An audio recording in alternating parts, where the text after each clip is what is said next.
Today is October 30th. Welcome to Native Calgarian. Oki, Naganago Mekoches Chestakomaki. My married English name is Michelle Robinson, and I use she and her pronouns. Native Calgarian is being recorded on the lands of the Niitsitapi, which is the Blackfoot Confederacy. The Blackfoot south of the imposed U.S.-Canadian border are the Blackfeet, and north of the border are the Siksika, Gunai, and Bogani of the Confederacy. These lands are Treaty 7, signed September 22nd, 1877, with signatures that include the Blackfoot Confederacy, the Stoney Nakoda, Wesley Chiniki Bearspaw Nations, and the Dene from Tsuut'ina Nation. I acknowledge all First Nation, Métis, Inuit status, and non-status across Turtle Island as the keepers of these lands.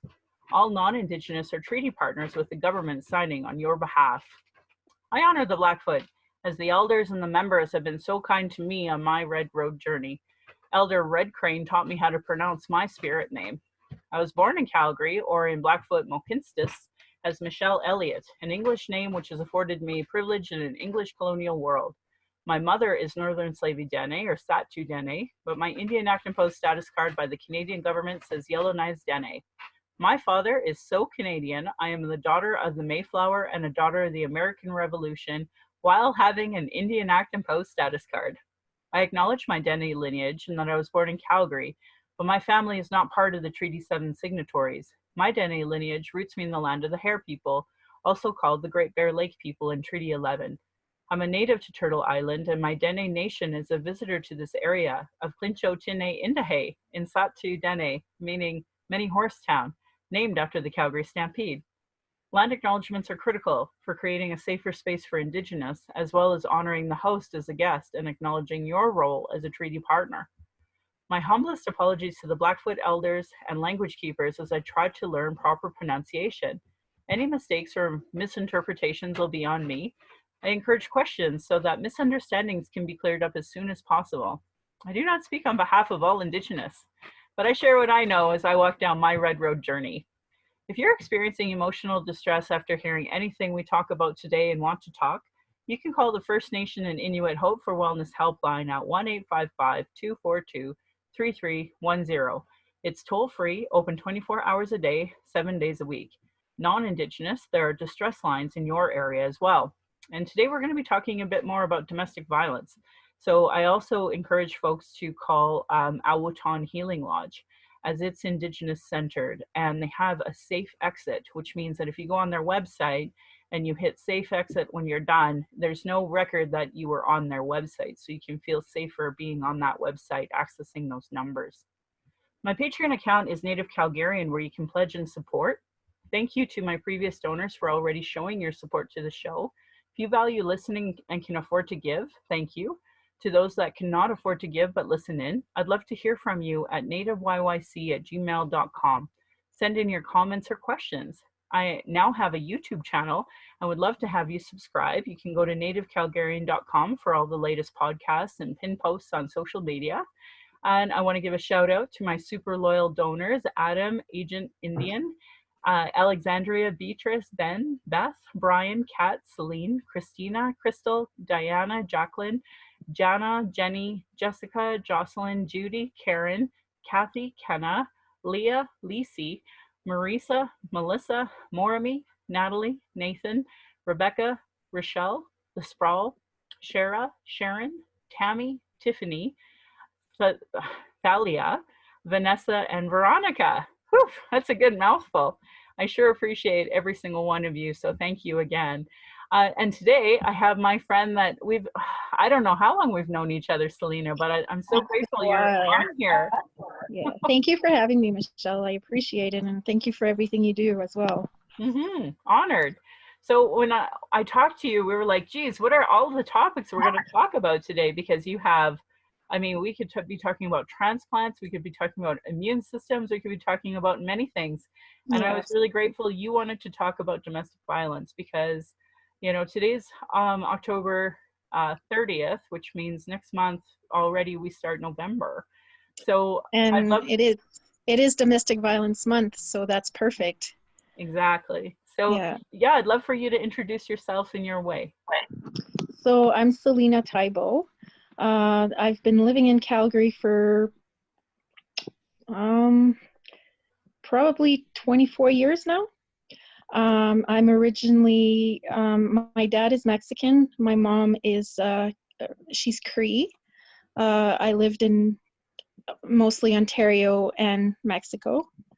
And here I am. I have 3 beautiful children, and yeah, just trying to make it work through this terrible pandemic. Yeah, it's definitely its own conversation too, isn't it? What a mess. Yeah. Yeah, it is. I know you talk a lot about immune compromised people, and I think that this pandemic has been really hard. And then add that intergenerational trauma of pandemics used as a biological weapon against our people. Um, Absolutely. yeah, so I think that there's that bigger picture when we talk about immune systems. Like I try to remind people that they purposely eliminated our food source and our way of life, which Yeah, is a huge impact on our immune systems absolutely. intergenerationally, let Yeah, alone Indian residential school and the experiments they did on our bodies while we were there. yeah, So yeah, now we have like this intergenerational immune system issue. yeah. And the diseases that I have are mostly prone in Indigenous women. Uh, I have a doctor who dedicates his time to clinical trials solely to Indigenous women, which is pretty amazing. I just found that out last month. So yeah. Oh wow, I had no Yeah. idea. I didn't either. I just met him last month, and he was going to do a clinical trial on me, and it's solely for Indigenous women. Huh. As one of the disease I have is called primary biliary cholangitis, and after transplant, it seems to come back 10 times harder on Indigenous women. So yeah, it's very strange. That's awful. Yeah. There's a fellow named Ian Mosby, that I think is his name, and he was doing some work on how what they did to us in Indian residential school affecting our immune system. And I think he was more specific about diabetes, but obviously just immune system issues in general on Yeah. Indigenous people. And then the complication of, being an Indigenous woman. And the stress, right? The stress that we go through all the time, the like you said, the trauma never goes away, and it's the worst thing for our immune system. So Yeah. it's just a really bad constant roller coaster. So I know that you wanted to talk a bit about domestic violence and how that affects your immune system. yeah, so I grew up in a very alcoholic family. My mom has a million brothers and sisters and cousins, and we were just a really big family. And I got the most of it. My brothers were pretty young, and I was constantly babysitting them, and my parents were never home. When they were, there was a lot of violence towards me. So as soon as I was old enough, I packed up, moved. I had a young daughter with me. She was only 2 years old when I moved here. And I just really wanted to make a life for myself away from all the trauma. And I really thought, you know what, if I just get away from it, I'm strong enough, I can do this. It's not going to be in my face every day, and I can do this. But when I moved to Calgary, I was very lonely. um, Single mom, you're concentrating on, I had nothing. I didn't even have forks and knives. I was starting from scratch. So it was a stressful time, and I found myself very, very lonely. And after being here for about 7 months, I met a man, and I fell for him so quick. I look back and I'm like, what the hell was I thinking? Like, what was my problem? But I quickly realized that he was so much like my mom that a part of me felt at home without even realizing it. Because no matter what you go through, you always love your parents. And I was homesick, and with him, I felt right back at home, but it was so toxic that 14 years went by before I even made the connection. And by then it was, you know, 2 kids later, and 14 years is a long time, right? So, and now I'm picking up exactly where I left off, and I'm just like, I wasted so much time. So, I know. I don't know why we have to learn these lessons, hey? especially, I don't know. I just made the connection way too late. But yeah, was such a violent relationship. When I met my lawyer, she started reading all the police report, and she said, in all my years of practice, I've never seen a woman with your stories and the police report to back it up to have lived through it. So I find myself very fortunate. And the funny thing is, Michelle, when I moved here, my health was getting better. Like, I've always been sick, as far as I remember. Uh, I've always had issues with my immune system and really crazy things that would come up, infection. The doctors could never pinpoint what it was. I wasn't diagnosed until probably 10 years ago. Oh, wow. But as soon as I met this guy, it's just, my immune system just went haywire because he was putting so much stress on me. And then it just came to the point where I didn't want to be that woman that had different baby daddies, you know? I was embarrassed. I just pretended everything was okay. Um, it started off like I had a few friends, and then the next thing I knew, he had me isolated to, I knew nobody. Mm, The only people that I really knew were members of his family. And I thought, if I leave him, I'm back alone again. mm, So yeah. And back then, when it was at the worst and the police would show up, it wasn't like it was today. Um, I remember the Calgary police coming over to my house, and I had called them, and they were like, "Oh, you called us," and he was right there. And I was like, "No, I didn't." Like, because I knew what was going to happen.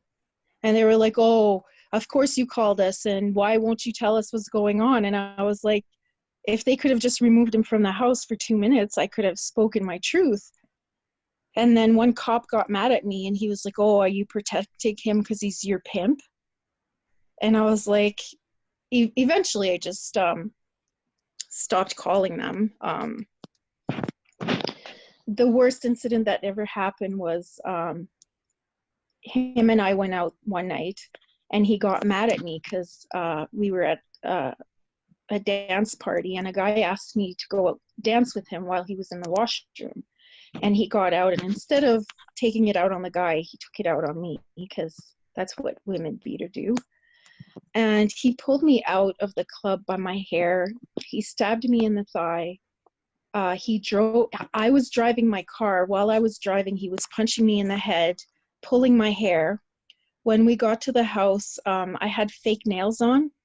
He ripped 2 of them out, which was probably one of the most excruciating pain.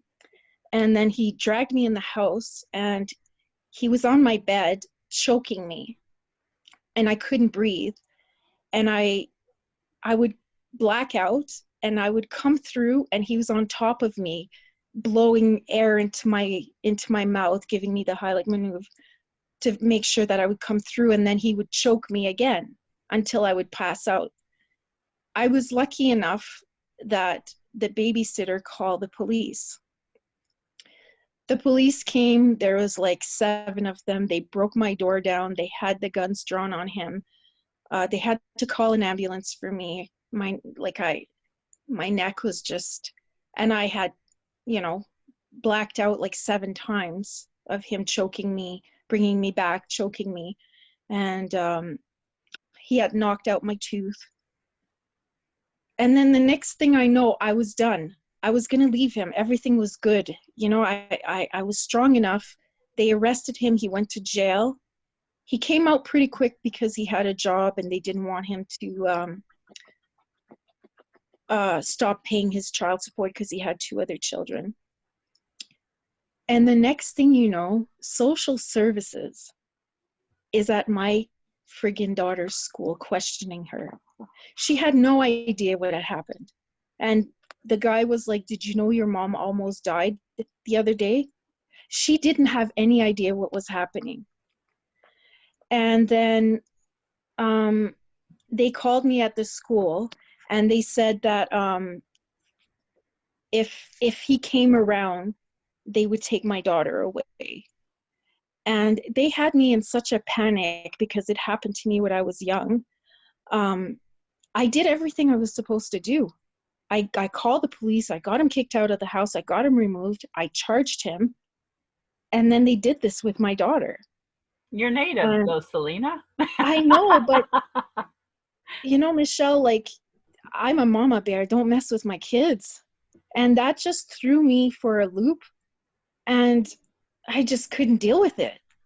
It was just like, I quit my job just to be with my daughter every day. I drove her to school. I sat down there making sure nobody was walking in and walking out of the school with her. And I was treated so badly by social services. They didn't care that I was being abused. They just thought, you need to leave him. Okay, that's cool. He knows where I live. You guys gonna help me with that? And it was just, I told myself from that day on, if this man ever walks back into my life, I will never call the cops, ever. Never, and I never did again until the very last incident. But it wasn't me who called the cops, but by that time, it was in 2012, and I think Calgary Police were a little bit more up to date with, you know, domestic violence and what was happening to women, and they took it a little bit more seriously. And Homefront was now a thing, and they helped me a whole lot. So that's good. But yeah, it was just, they traumatized me after re-traumatizing me and re-traumatizing me again. Oh, 100%. That's what they do. That's what these systems do. On my podcast, I talk about that when I ran for municipal politics. You know, I have a list of the reports that were done every single year that were never implemented on child welfare reform. And, you know, the average Canadian doesn't know. And they actually are, it's worse, they assume that they're helpful when they're actually some of the most awful organizations that can come after you and your children at any like moment's notice. And as Indigenous people under the Indian Act, we don't have protections that regular Canadians do. And I'm not insinuating regular Canadians are protected when it comes to child welfare. We wouldn't have, you know, report after report after report to make these changes if they were good for all Canadians. And that's the irony. So I am the last person that would, you know, think that child welfare is a positive thing for a family. And, you know, like the last time I had called child welfare, literally it was because I felt that this child's life was in actual danger by the mother.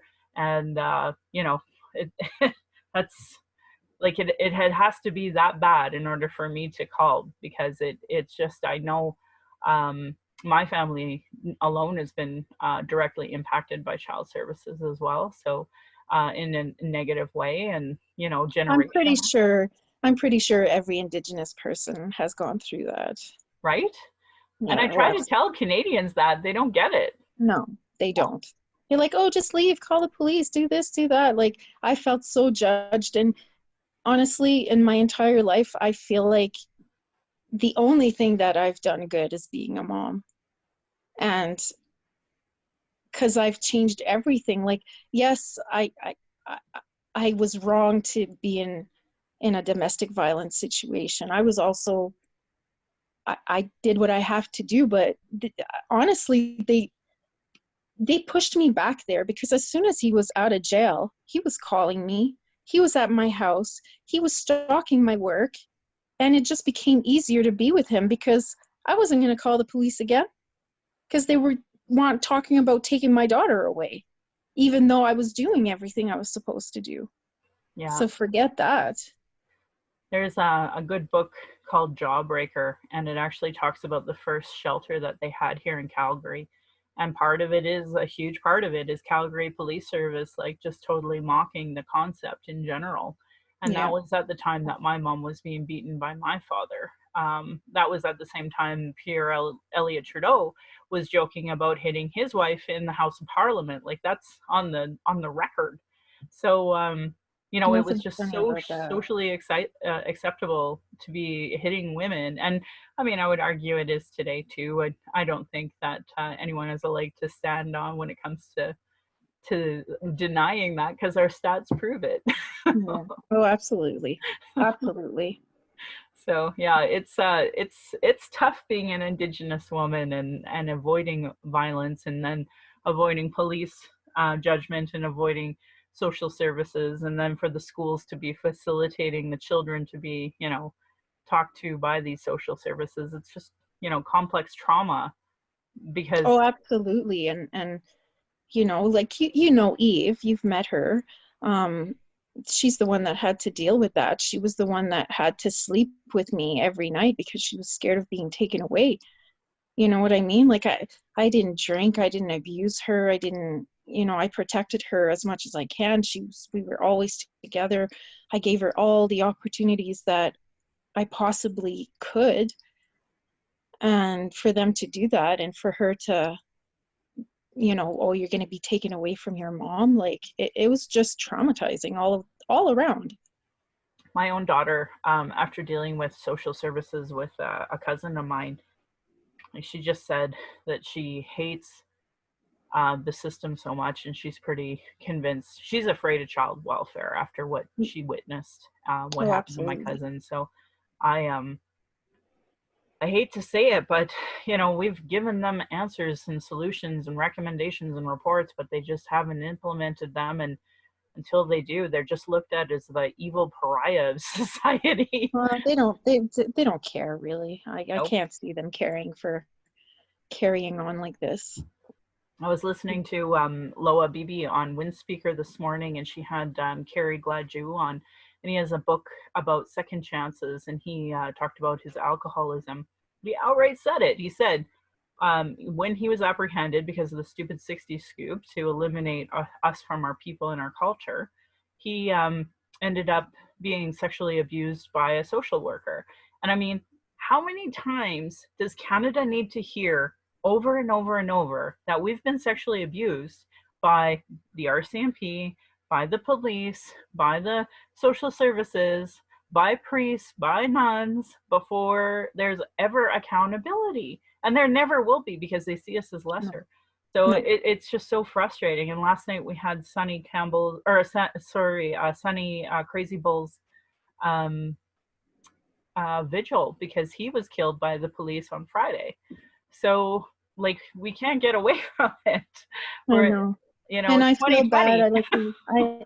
I'm missing out on all these, I wanted to go to my friend Alexa's funeral. Like I want to be out there, but unfortunately with this pandemic, like I think since March till about a month ago, I'm out of the hospital for a week. I'm back in for 2 weeks with some crazy infection, back in for another week, back out for 2 weeks, back in. Like I can't take the risk, right? So A I feel hundred percent. isolated, but Yeah. I gotta do what I gotta do.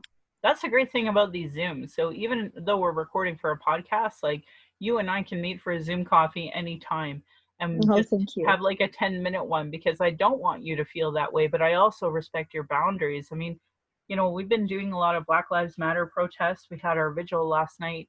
But totally respect and understand that not everybody can participate in these, because like we have intergenerational trauma from biological warfare perpetrated against us by Canada, by the Hmm. US. Like that's our reality.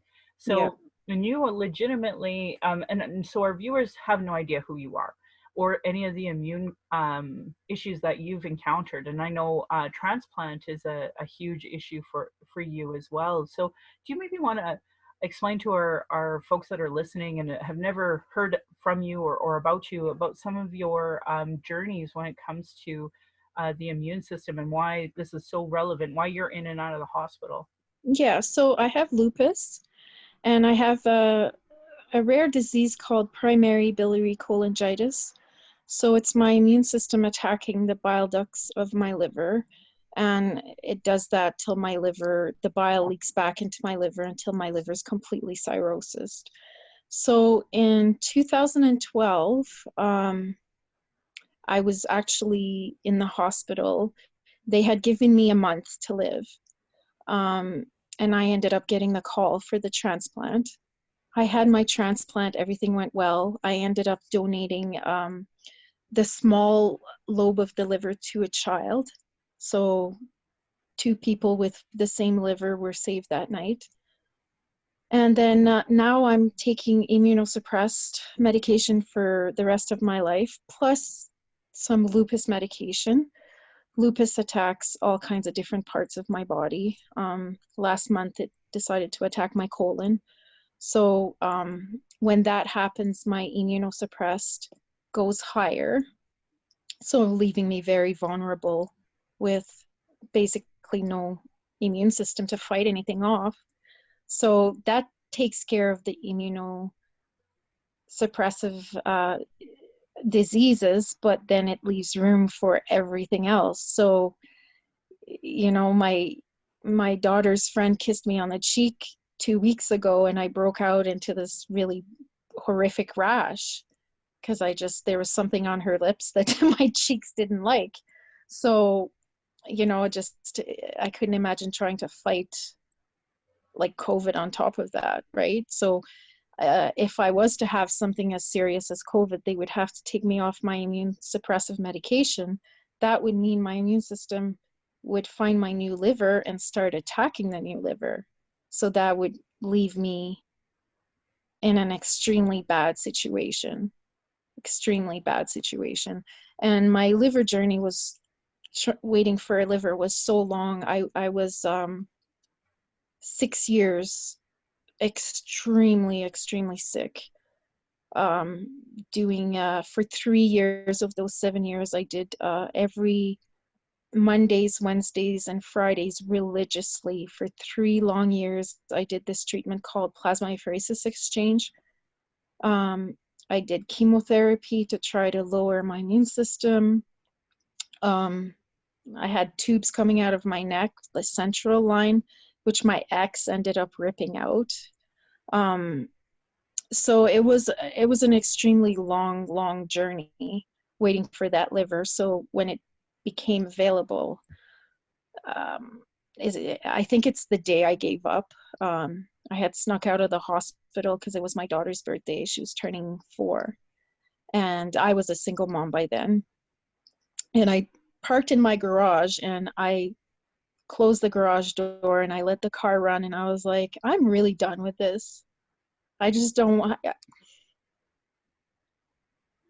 I just didn't want to do it anymore. I couldn't. I had just become a single mom 3 months earlier, just all the violence, and my mom was at the house watching the kids and drinking away, and I didn't have a choice, and I didn't know anybody here. So I was done. And then I just looked at my kids. I could see them in the window, and they were just playing, and I'm like, what the hell am I doing? So I talked to my grandma, and I was like, damn, if you're here, like, please, like, reach out to me, because I can't do this anymore. And I got the call that night for my liver. So I was like, wow. So yeah, I got the liver like after talking to my grandma, and I got the call like 6 hours later, and I had my transplant that day. So That's yeah, our ancestors are very powerful. Wow. Wow, that's like, thank you for sharing that. I know that's really hard to relive, and I don't underestimate how hard that is. So no, tonight, later today, if you need anything, don't hesitate, and I'll come over with my mask on, and you know, if you need to smudge, we can just chill and whatever you need to do. I want to hug you and give you all that love, but I know I can't. No, they were tough times, but I'm at a good place now. I've I've I've done a lot more, like, with who I am and learning more about, because my dad being Mexican, like, there's a lot of Indigenous roots there too. So I'm learning, I'm embracing that part of me, because before I was just so embarrassed to be Indigenous. I was just like, nope, I'm not. I might look, but I'm not, like, no, no, just Creep. I'm just kidding. I just got the good cheeks, just But I understand that, because I don't know if you know, but it was funny because my dad is white. I used to always say, well, I'm part native. And people would be like, well, what does that mean? Well, my mom's native. Well, that makes you native. I'm like, well, I guess. Well, you have a status card. And I'm like, well, yeah. So, like, I know what it's like to be ashamed of who you yeah, are. I mean, we grew up in a society that was like the media propaganda, the Canadian government. I mean, there wasn't a level of anything. The police, even the medical community, like, they're racist. So it's hard to have pride about who you are when you have so many institutions telling you you're somehow inferior, when that's not the case at all. It's they just want to steal your land, and it's a lot easier to tell you you're lesser than it is to take responsibility and have reparations for the damage that they've caused. well, when I was about 17, the police came to my parents' house because my dad was reporting something stolen. I think they were tools or something like that. And the police officer was married. He had 3 children, and he took a liking into me. And this cop started stalking me, Michelle. Um, we had a quarry, I think that's what you call them, Mm-hmm. that we used to meet up, and we all used to go swimming in there. And it was in the middle of nowhere. And of course, back then, nobody had phones, right? So I was meeting my friends there, and I was the first one there. And this creep followed me there.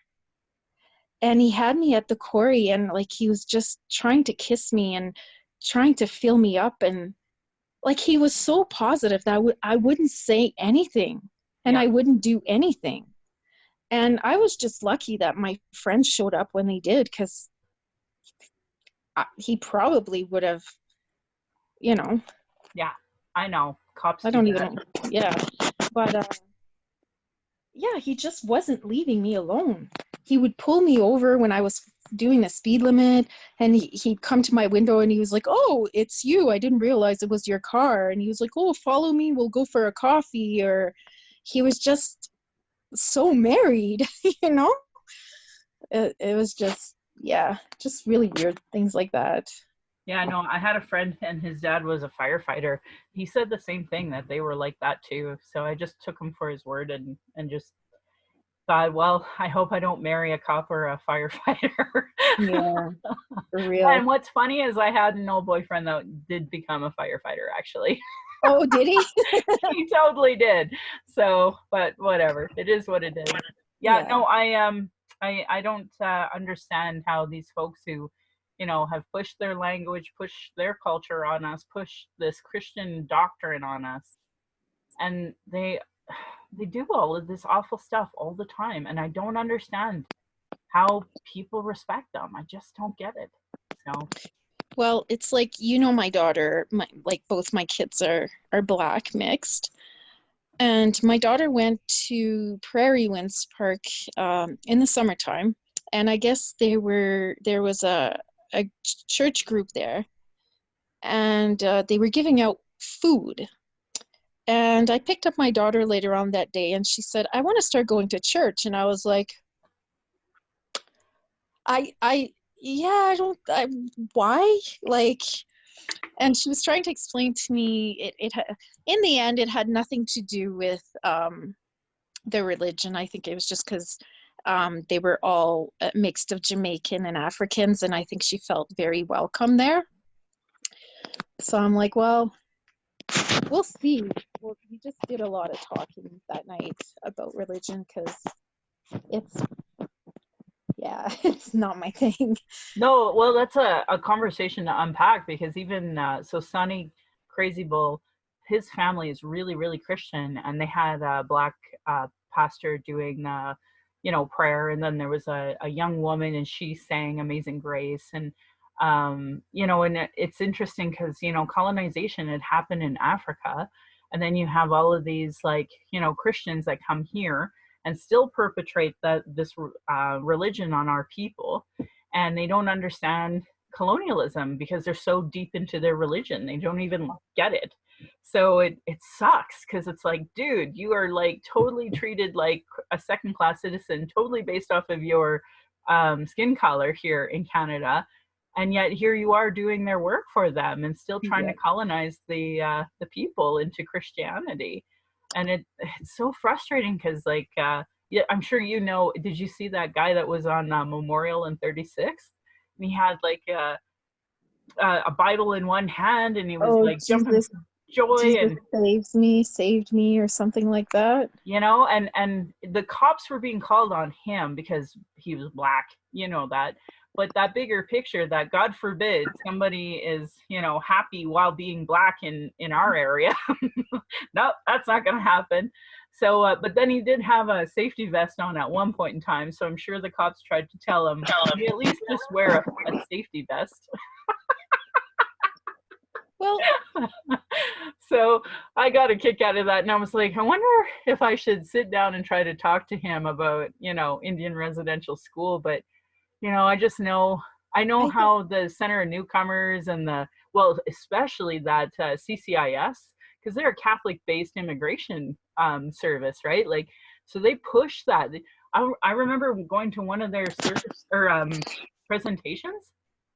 They had on there the Syrian refugees that were coming here, and they purposely said that they brought in 50% Christians. It's a 90% Muslim country, but they brought in mainly Christians because that's their doctrine, and they denied that. They were like, oh, well, Christians are more persecuted over there. And while that is indeed true, by bringing in a bunch of Christians, that helps perpetuate that Christian, Western British whole construct imposed on our people. So I was just like so annoyed with that. Well, I had a relative of my ex. We've always celebrated Dias de los Muertos, the Day of the Dead. It's a day dedicated to our ancestors. It's actually a 2-day celebration. And I'm big on that. It's my favorite celebration. And I had an aunt of my ex telling me that the reason that I'm sick is because I'm doing that, because it's evil, because I should be putting my energy into Jesus, some white guy from the Middle East who supposedly saved my life. So that's why I was sick. That's why I had all this bad luck happen to me, because I didn't know who Jesus was. My son's real name is Jesus, so I know who Jesus is.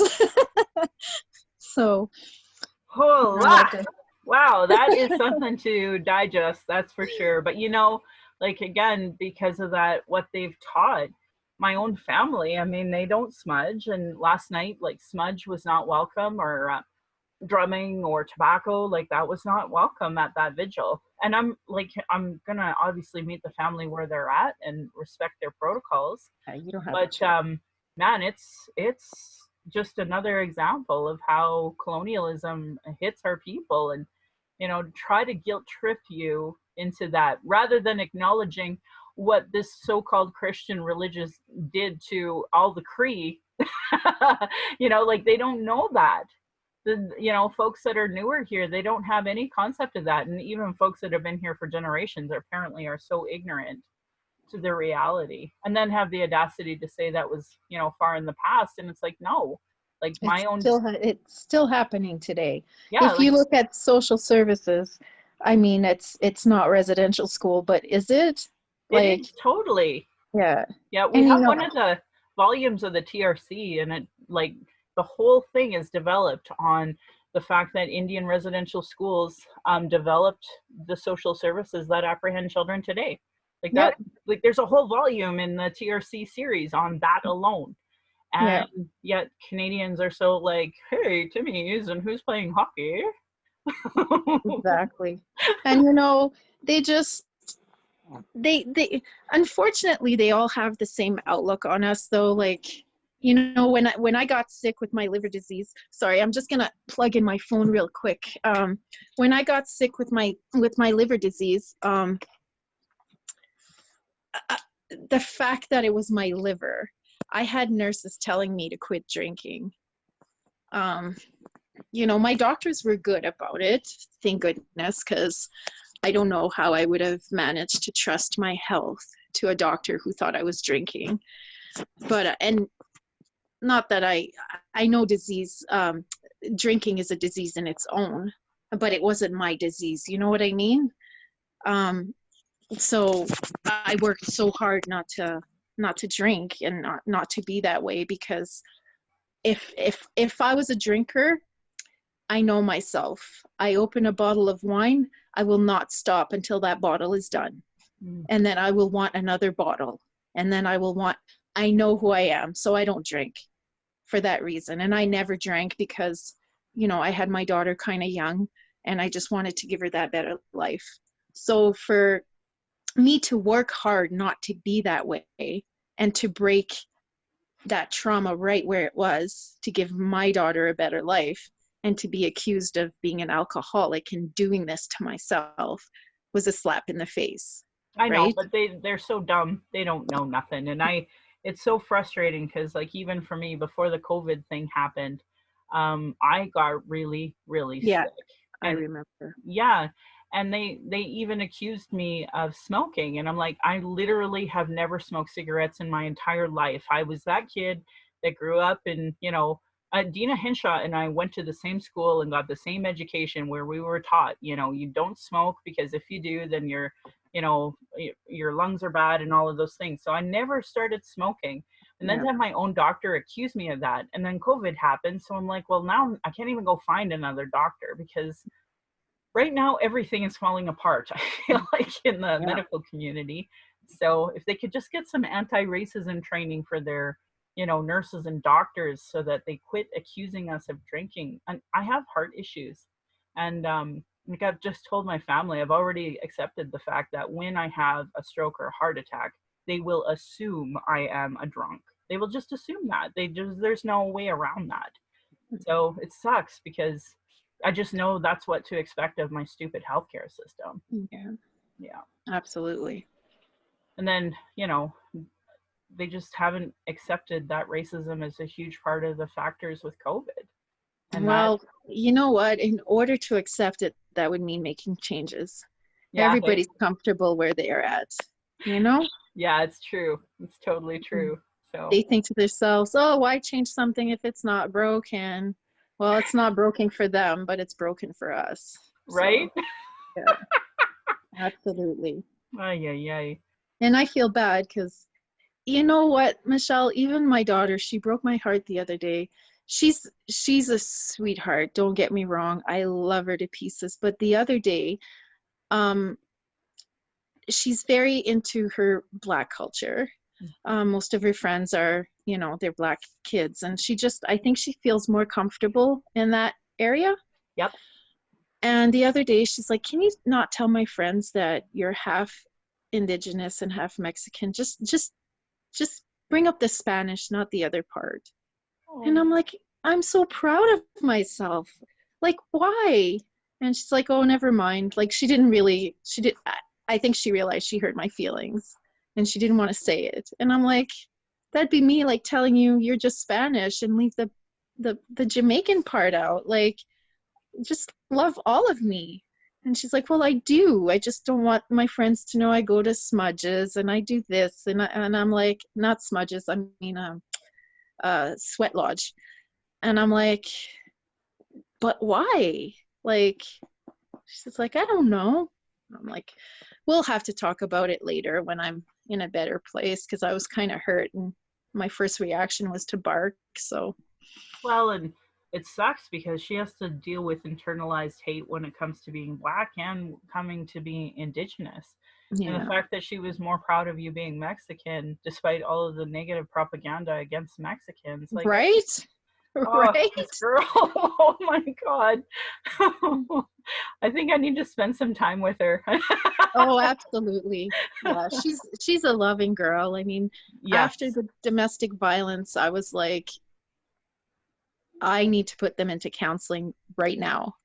They've done like 3 years of nonstop counseling. Because I said to myself, God forbid she picks a man like her dad, like I'm gonna be in jail. And I just can't have her go through that. And then I didn't want my son to grow up to be a little thug, you know? So I've had them in counseling like for 3 long years, and I think they're at a good place now. Like, I think they're pretty loving kids. And I think they're the sweetest kids I've ever met. Like, I remember my girl and your kids playing oh yeah, together. they had such a blast. Like, Yeah. seriously, they had belly aches the next day from laughing so hard. So, Yeah. like, they're great kids, and I hate that the society teaches them that they're somehow lesser, and Mhm. they'll have barriers just solely based off of their background here. No, absolutely. I always kind of think I'm just going to move to Germany and then get my free education there. And everybody's like, don't move to Germany. There's Nazis there. I'm like, there's Nazis here. I don't know what to Everywhere. Yeah. Seriously. Yeah, so I don't know what to do about that. Yeah, so I'm going to see Jason and Bonnie Divine here and, have the Nazi conversation with them too because they understand. Oh Well, yeah, unfortunately, they really understand. yeah. They're just amazing people, though. I see them everywhere. One day, I think I saw him like 3 times in the same week. He's like, "We must live close by." Actually, we all do. We all do. Yeah. Without giving location of where we all are. Yeah. Yeah. Oh, absolutely. Yeah. Yeah. Yeah. We do all live pretty close together. So Yeah. when COVID ends, or at least if we can figure out a way to be safer, like we have a backyard and a small little pit, and I have to do a ceremonial burn of some tissues and ribbon here shortly. So tonight and tomorrow night, Sam's not going to be around. She has a sleepover, so probably get it done. Yeah, I hate Party her. at your house. Right. I don't. Well, me and my big party, I'm like, yeah, let's have a ceremonial burn. Such a nerd. Well, and it could be so much worse. I know. Yeah. No, I don't know. I'm just not that person. If I can get, 8 hours sleep, that's like a miracle. And everybody, Oh I'm God. like celebrating. Yeah, for real though. People just don't get that. Like No. uninterrupted sleep is the best. Yeah. It's true. It's something I crave now. But the irony is having dogs, having my daughter, like we have, like that's, I'll wake up at like 7 in the morning or be unable to sleep until 3 in the morning. And that's just reality. Hi, That's the sweetie. that's the singing dog, remember? Oh, yes. Sam told me because we got a little Norton and he's a little Chihuahua mix.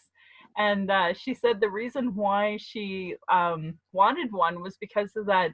I can't even remember what it was called, but it was like a Hollywood Chihuahua movie. And it had like, what's his, like, Gomez fellow. He had a really good show. He's a comedian. Gomez. I want to say Gomez. Anyway, really funny guy. Iglesias, maybe? No, it was a silly movie. It was one of those silly Disney movies Okay. where the Chihuahuas are in like Hollywood or whatever. I think I kind of remember a little bit about it, but Yeah, well, I it's didn't been a realize minute. it was so influential to her. So Yeah, and when she came to my house, I had the 2 Chihuahuas and they sang for her, remember? that's So so funny. maybe, yeah. Well, we lost our Roxy. She's our beagle. She was the only singer we had in our family during the stupid COVID thing. So, and we just got her paw, actually, the little memorial paws that we got. We got that yesterday from them. So that's probably something else I'll do this weekend is figure out where to put that up so that it's like with her collar and stuff like that. So, Oh, it's so tough losing a fur baby. Ugh. It's the worst. And It I like is. when you get them, they're so cute and little, and you know you're gonna watch them die in your hands, and it's so No. crazy. And we just keep getting some. We just keep doing it. Right? I actually I found out know. my people had their own type of dog. Of course, the or RCMP eliminated them and killed them all, but we had our own type of dog. Yeah, not a crazy story. We have our own types of dogs in Mexico. They're the hairless dogs. Oh yeah, And I was gonna get one down, but it was too expensive, and it was silly because there's a lot of dogs that are need home here. So yeah, I'm just like, I don't need to be that spoiled. yeah. I know. Roxy was our only purebred, but it was backyard, so I regret that after the fact. And Yeah, yeah, we just get rescues now. So Norton and Mason were both rescues, and yeah, those are our babies. yeah, we love them so much. It's crazy. It's true. So, anyway, thanks, Celina, for being on my show. I so appreciate it. Sorry for kind of shedding a tear. I'm usually so much tougher. The opposite. I think it's a good part of our healing journey to, Yeah. be open and honest and about that. And, again, if you're unpacking it, because we kind of talked about it, don't hesitate to reach out to me tonight and we'll figure something out. Thank you. Yeah, in a Yeah. second. I don't have my kids tonight either, so party at my house. Nobody knows where I live, but still, I'll have a sleeping party. Oh my God, that's so funny. You and me both will be like, yeah, it's 8 o'clock. Let's go to bed. Woohoo! Well, Right thank on. you very much for having me, Michelle. And yeah, keep up the good work. I mean, I don't watch as much as I should, but yeah, I'm on a good trend now, so hopefully I Yeah. can get back to it. Well, and vice versa. Like you have always done this good work about talking about domestic violence, talking about different levels of racism. You've talked about immune system issues, liver transplant. You're always doing really great work. So that's part of the reason why I wanted you on here is because even though, it's hard for us to kind of brag about what we do or what we don't do. And I just know that you've been one of those people that's been open to having that bigger conversation and especially with the Black Lives Matter changes, like your kids being half Indigenous and half, because like I don't consider Mexican, I consider it Indigenous, I right? know, yeah. So, for me, your kids are exactly like Autumn Eagle Speaker, who, talks about being half Black and half Indigenous and, you know, walking three worlds really, because you have your Black roots, you have your Indigenous roots, and then you have your have to be forced to be in a white supremacist Canadian American context. So Yeah. anyway, I'm gonna do my ending, and it has a lot of like you know suggestions for folks that are listening. So I definitely invite you to kind of pop in as I'm talking, and if you have something else to add, like with I don't know, a transplant group, because I talk not enough about folks with disabilities and that issue as well. So if you have some things that you want to add as I'm talking, don't hesitate to interrupt because I'd love to hear what you have to add. Well, I'm going to tell you right now, the Canadian Liver Foundation, the Calgary branch, is absolutely amazing.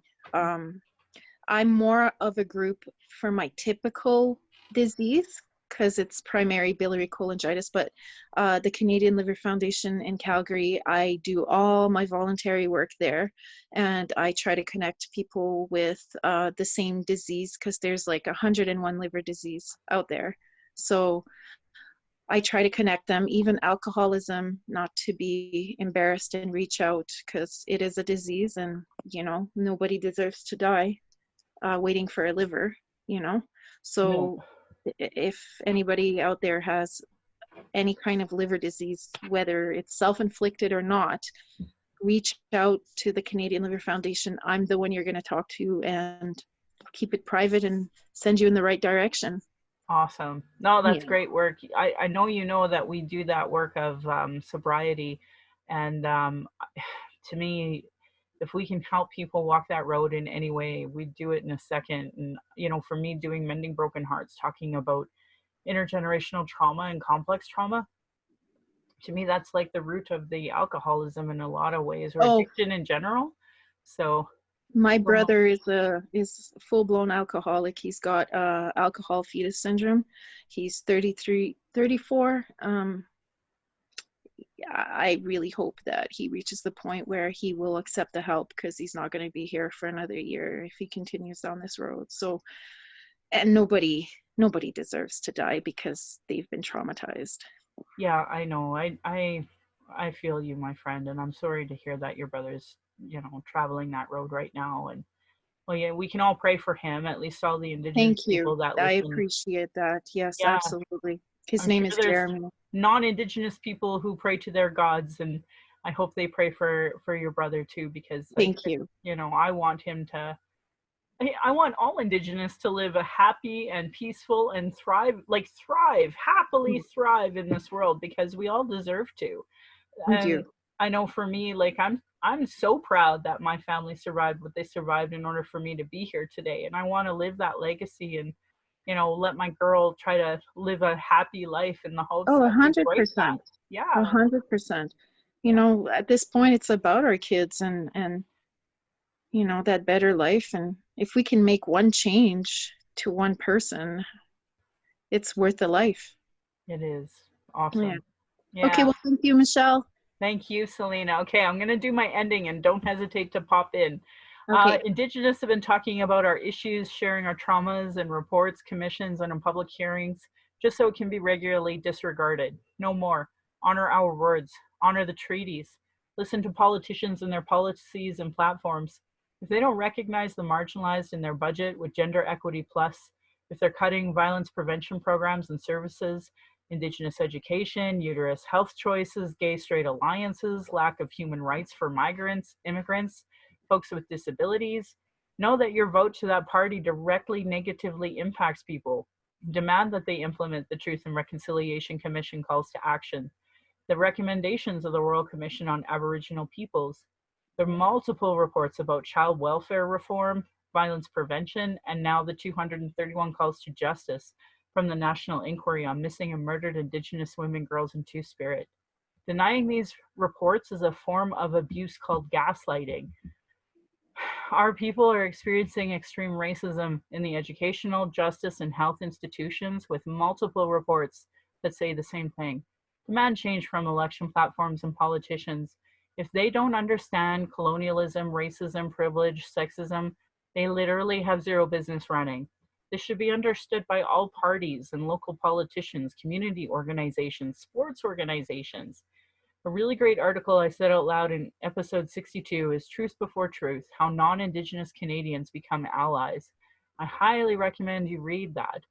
I want to continue putting cultural safety into action so you can create a safer place for BIMPOC or, Indigenous, people of color, those with disabilities, and LGBTQ2 plus to speak. Look at it as first aid for marginalization. You have to do something. Having good intentions isn't working anymore. That's not enough. You have to take action to make change. You have to speak out against racism. Ask questions with those with more understanding. Find allies and create a support system so that you can help advocate for culturally safe approaches. You have to take responsibility for your own learning. You have to read, reflect, ask questions. Don't always expect this to come from Indigenous people. Take time for self-reflection. Beware of your assumptions, your biases. Question everything you've learned about Indigenous people and take steps to actively disrupt those stereotypes. And commit to lifelong learning. Be prepared to be uncomfortable. Understanding colonialism and the legacy of racism is an ongoing and difficult task. And I want to credit heretohelp.bc.ca what is Indigenous cultural safety and why I should care about it for those resources, and encourage folks to print that off and learn that and have that become a part of your daily mantra. Internalized racism or lateral violence is another form of violence Indigenous and marginalized people experience by the structure of racism imposed on these lands by the Indian Act, Indian residential schools, and other land clearing policies, and perpetrated by the media. Um, Donna Bevins has an organization called racialequitytools.org, and it talks a lot about internalized racism.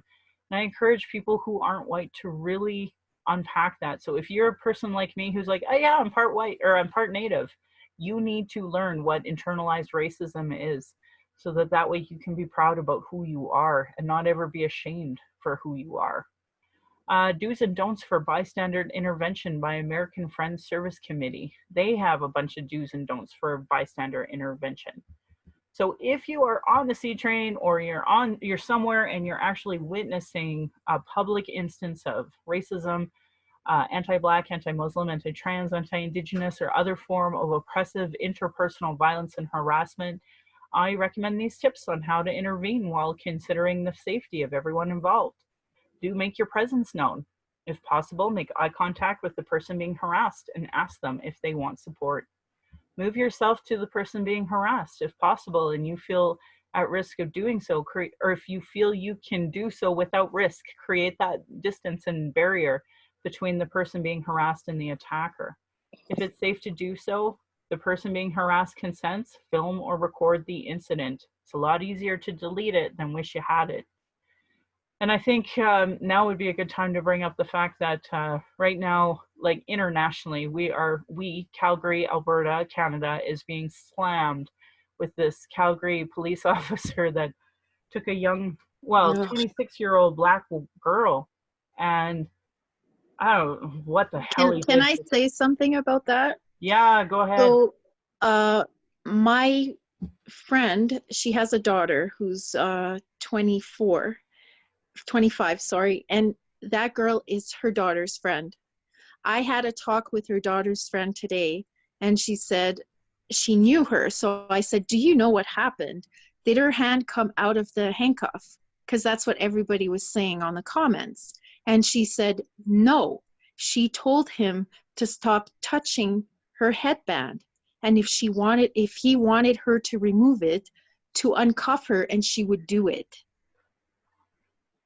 I hate the way people can actually try to justify that in any capacity. It doesn't matter if her hand came loose. She was like 4 foot nothing and a girl. Like, come on. But even like the justification that they were saying is even a lie. I asked the girl today, I was like, not that it matters, but what happened? Like, and she said she was telling him, don't touch me. If you want me to take it off, take my handcuffs off, I'll take it off. And he just slammed her because he got tired of arguing with her. So he's such a fucking dick. Oh, fuck, I hate that man so much. I don't know him personally, but the fact that he felt so empowered to do that and bust her face like that, and like, what kind of severe concussion did that fucking cause? What a prick. And he's rightfully he's so. Just standing there with his arms crossed, like, yeah, I did that. Just so gross. And and the worst part is that he knew he would be protected by the people around him. Those pricks. Like, it's so gross that people actually trust these guys. It is gross. Well, and even the police officers that showed up at my house that one time and asked me if I was protecting him because he was my pimp, I was like, fuck you. And he's like, well, fuck you too. And then he's like, give me your ID. And I'm like, they're in my purse. And he's like, I'm not going in there. I don't know who you are. Like, calling me a hoe, right? So he's like, show me your ID. Get them out of your purse. So I was really mad at that point, and I threw my purse. Yeah. So I threw my purse at him, and he let my purse hit him on the chest, and he's like, cute. Now you're going to jail for assault to a police officer. And he started roughing me up. And the other police officers were like trying to tell him to calm down without really doing anything at all. You're lucky you didn't get fucking murdered by those motherfuckers that night, frankly. Well, I went to jail for the night, so over a domestic violence, and they didn't know how to handle it, asking me in front of him, why did you call us? Why are you protecting him? So yep. Shocking. I'm so shocked. And good thing I'm sitting for this shockness. Look at my shocked face. You know what I look like on my phone whenever I read this stuff, right? Like, oh, look at me, so shocked. Yeah. Well, this is why we don't call them, because forget it. You take our kids away and then you take us to jail, and we just got beat up on top of it. So You know, I totally forgot you probably even knew who this young girl is or somebody of somebody, and I just yeah, totally forgot. So thank you for yeah, bringing that up because yeah, like we're getting yes. slammed internationally and rightfully so Oh, for this type of absolutely. police violence. And you know, like Yeah. somebody said something about, you know, we're considered saints. And it's like, why? Because we're better at covering up the violence? Like, you know, our friend Deb Green, her sister is one of the Starlight tours here in Calgary, and so they have a, you know, a rock to commemorate her. I was at the MMIW inquiry report actually paid for that rock, and it's in front of the Great Eagle casino. It's beautiful. It looks like a bench, and the former chief Lee Crowchild, he, when they were doing the ring road, he kept some of those old grandfather rocks, and that was one of them he kept so that he could give that to them to help, you know, create this memorial. It's beautiful. I'll but have to look. but why did she did not have to die? No. She died because of the Calgary Police. That Well, my cousin was murdered in Ottawa. She was 8 months pregnant. She was living with a small town drug dealer, and she was 100% clean. She didn't drink. She just wanted to get away from home, and she just picked the guy that, you know, could give her a life, and she got pregnant, and him and her both got shot. She got shot in the back of the head trying to get under her bed, but her belly was too big, so she couldn't fit under the bed. They shot her 8.5 months pregnant. The papers, the fucking newspapers, drug dealer and his girlfriend. Drug dealers, like they took her image and just totally, like, she didn't matter whatsoever. I'm She did sorry. not matter. Her baby's life didn't matter. I'm She was sorry. just like, it didn't matter. So I'm yeah, sorry. it just, nobody cares really. I Really. know. It drives me crazy. Like that drives me crazy. Yeah. We are so like, this is why we have to support each other and love each other, because they don't care. Nobody else will. Yeah. Yeah. And a lot of people, and I was telling this, Autumn was my last guest, and I said to her, you'd be shocked at how many people have never heard two Indigenous women speak ever. So that's the whole reason why people listen to me sometimes, which is shocking to me. Like, I can't stand myself, frankly, but You're pretty wonderful. but it's that bigger picture. At least, you know, you and I can have a coffee and chat, and you know, people can see what it's like to actually be Indigenous. Because I tried to tell my former employer, and when I ran, like, you don't understand how dangerous it is to be a woman in this city. And then people just totally scoffed it. Now look at it. Like, you know, I don't know what to say. But if you ever talk to your friend about that young woman, and she was 26, it's not like she's a baby. She's a baby when you're 43 anyway. Yeah, But exactly. like I wish I wish we had better accountability, and I hate that she had to go through that trauma. And I, from the Well, bottom of my you know heart, what? I'll give my girlfriend's daughter your information. mm, Maybe you could even have her on your show one day. Like, I don't know this girl. I just know of her. Yeah. her friend. Yeah. No, Her, I'd love to have her on. I think the entire world would love to have her on. And I should just say, this came up, this video of her being assaulted by the police came out because he's on trial. So when the trial is over, if she wants to be on my show, like, I'd have her on tonight, you know. yeah. Oh, But absolutely. probably, you know, she's going through the trauma of the court system, and you know Reliving. how shitty that system is. So that's its own, you know, adding to your complex trauma of any system that we have. So I pray for her, and Oh, absolutely. I'm Well, sure when I I'll. found out that girl told me, "Oh yeah, I know her," I was like, "Oh my God." And you know, you're reading the comments and it's like, "Oh, well, if you don't want to do the time, don't do the crime, blah blah blah." What are you talking about? Like, since when were you perfect and what? Well, and literally, you called the police for help, and then they fucking arrest you. Yeah, Fuck. absolutely. I I've know. had it happen, I know. Yeah, I'm sorry. Well, you It's know okay. what? So my people are the hair people, right?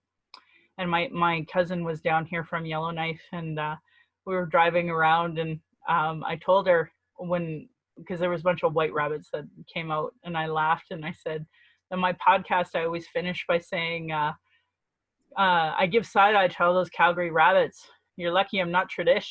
And she goes, where you be in my dish? So that's that. So anyway, thanks for being on my show, Celina. I You're welcome, appreciate it. Michelle, and I'll keep in touch with the girl thing. Awesome. I can't wait. Okay, Okay. Talk to you later. bye.